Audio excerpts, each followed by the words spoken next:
میز کار شلوغ و به هم ریخته اعصابتون رو خورد میکنه. با فروشگاه اینترنتی اداری لاین یه تغییر اساسی به محل کارتون بدین.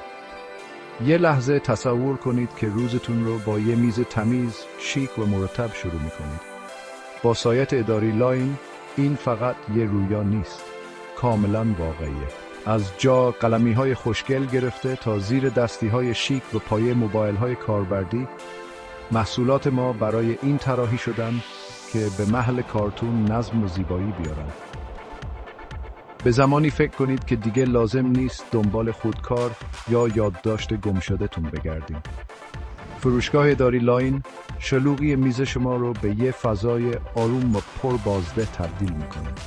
کیفیت بالای ساخت و طراحی مدرن محصولات ما نه تنها به محل کارتون بلکه به روحیه و بازده کاری شما هم کمک میکنه.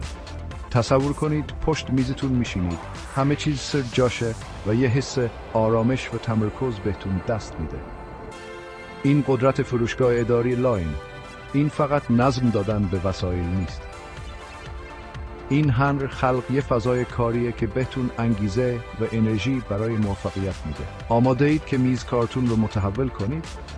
به فروشگاه اینترنتی اداری لاین سر بزنید و سطح ایدئال خودتون رو برای تغییر دکوراسیون محل کارتون پیدا کنید.